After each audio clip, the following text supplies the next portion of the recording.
Studies have shown that one of the most popular exhibits in zoos are snakes. But here at the Glodomiro Picado Institute in Costa Rica, important research is taking place that's helping to save human lives, as well as provide a better understanding of these exotic creatures. When you visit other parts of the world, one of the things you learn is that kids are kids wherever you go. In whatever language they speak, they're all infatuated with snakes. At the Glodomiro Institute, they had some of the most exotic poisonous snakes I'd ever seen. You know, it's really an education to see how young children relate to snakes. They haven't yet learned to fear these creatures the way a lot of people do when they get older.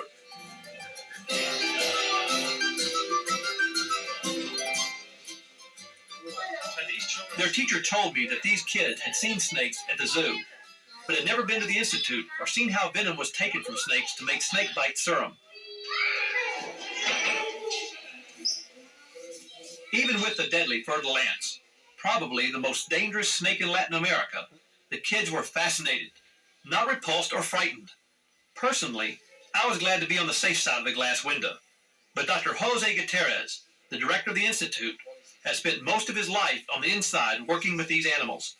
Doctor, we saw the children here looking at snakes and they're having fun and that type of thing, but what's the serious work that goes on at the institute here? One goal is to produce the anti-venom to be used as the only treatment available in Central America for snakebite envenomations. What snakes cause the worst bites in Costa Rica and Central America? By far, the fer-de-lance is responsible not only for the majority of the accidents, but also for the most serious accidents, because it's widely distributed in the tropical rainforest and it injects a large amount of venom. So usually accidents by this snake are severe. What purpose does snakes serve? Snakes play a very important role in the ecology of our jungles, and we try to communicate that to the population, because people don't have to be fearful of snakes, they have to be respectful of snakes, because they are not aggressive.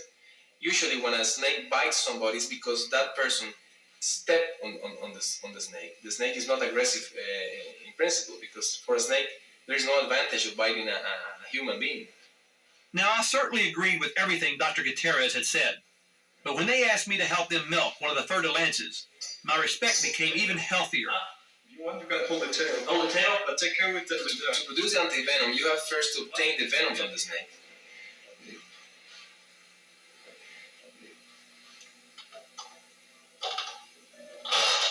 Then with that venom, you inject that venom in the horse in such a way that you inject a tiny amount, and then every week you increase a little bit of the venom that you are injecting. The horse produces antibodies or defenses against the venom, which are in the blood. So you take the blood to the laboratory and you purify the antibodies, so that the final preparation of antivenom is a purified preparation of antibodies made against venom components. You know, the horse really is the producer of the anti-venom. Exactly, that's the real factory in a way. See. Whoa, you got him? Yeah. Okay. Can I let go? Yeah, bring me the tail. Okay. Okay. Okay, thanks. See you later. No, can you open the box, please? You want me to open the box? Yeah. Okay, now wait. Turn two this way.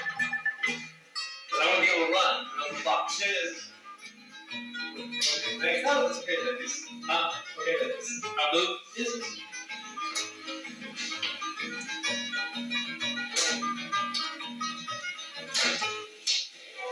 Today we're going to learn about snakes. Don't be afraid. Don't be afraid. Watch the jungle jack. Jungle jack. See? No problem. There's no reason to fear snakes, whether they're poisonous or non-poisonous, like the one here with the doctor. Come here. Come here. Not all snakes are poisonous. In fact, most are not. The key is healthy respect for these animals. See, now everybody's crazy now. Now see, everybody's crazy. Costa Rica was attracting environmentalists and animal lovers long before it became fashionable in the United States. And when you see this place, the lush landscape, and the incredible variety of wildlife, it's not hard to see why. To this remote area in southern Costa Rica, two bird lovers came to work over half a century ago, leaving their comfortable home in the States. And Alexander Scutch, the world's foremost authority on Costa Rican birds, has been living here with his wife ever since. The pictures of all the bananas over there. I'll put a banana. That's a good idea.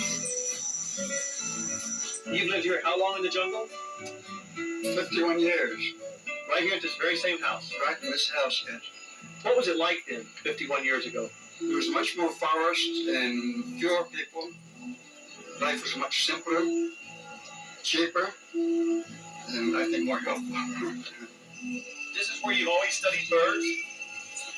In this farm, mostly. Let's see. So how many species of birds are here? We have identified about 300 species on the farm. Do you see fewer now?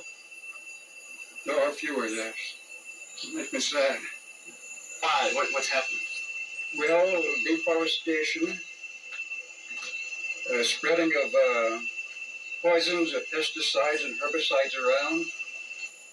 In Costa Rica, would you say this country has done they're trying, it seems, better than other countries to preserve their forest?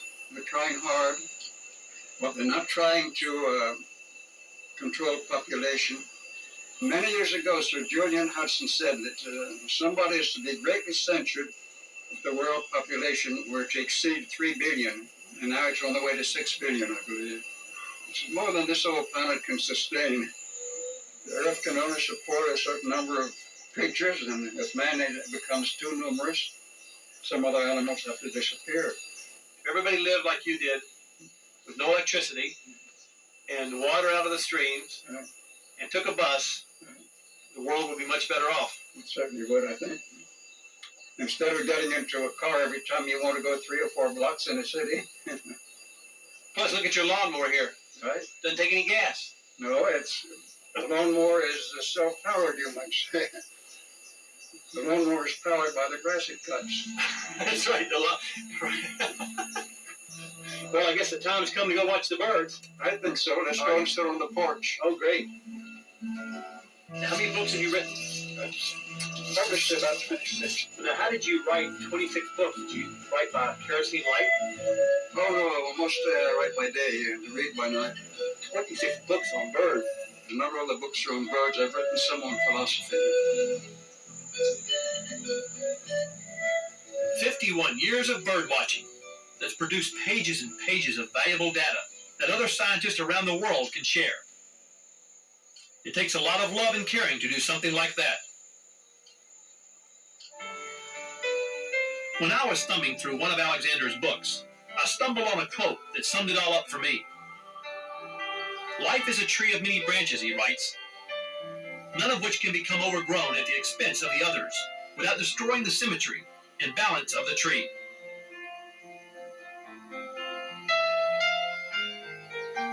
So I guess philosophy and bird watching aren't so far apart after all.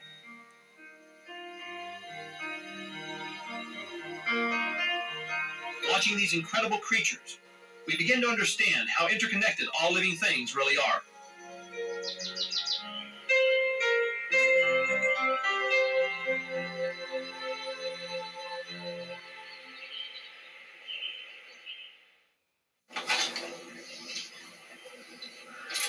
Keep on going. There we go. There. You know what you just did? You helped save his home. That corner went to help save Mr. Kingston. So what you just did, and now that just helped save some more home. You're saving the tropical rainforest. In zoos, as well as in places like Costa Rica, we're trying to do much more than save just certain endangered species. We're trying to save entire ecosystems made up of birds, reptiles, and many creatures that inhabit the same environment. So let's all put a few more quarters in environmental parking meters to save a few more acres of tropical rainforest so that future generations can enjoy these magnificent creatures for years to come.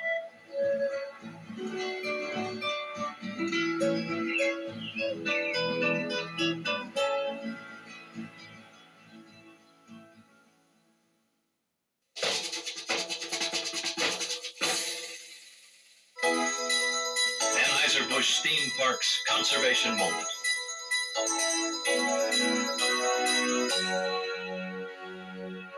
The pledge made real. Most of us may never actually visit a rainforest, but thanks to education programs like this one at Busch Gardens, Tampa, park visitors have an opportunity to meet and learn about the animals that live there. So you're going to want to pet him towards his tail. Shaman is from Central America. There are a variety of countries down there that have a lot of rainforest areas. You know, you speak of rainforest. You know, we hear about all the trees being cut down and all the disaster there and plants, but some people don't realize that that's the animals' homes and they're gone. Correct. There are a lot of animals that live in the rainforest. Actually, some of the greatest diversity of life is found there. So in other words, if the trees and the rainforest are all cut down, this animal's doomed. As a matter of fact, this one more than others usually is doomed first. They are generally eat only the very ripe fruits. And as most of us know, it's the adult trees that produce the ripe fruits. And those are the first to be harvested from the rainforest. Yeah, there you go. And he is just all worked up, Jack. He has fallen for you, that's for sure. At least somebody likes me in the zoo. These are favorites with children. The A snake? very large snake.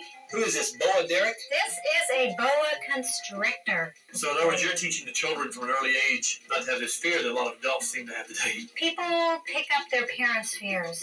So maybe while they're young like this, we can help them to see that they don't have to be afraid of an animal just because it likes to be out at nighttime or it's found underneath things. Whether or not the boa will still be found underneath the rainforest canopy will depend on the efforts of future generations. And this is how it The begins. feeling's very smooth and it's very dry. Anheuser-Busch theme parks, the pledge made real.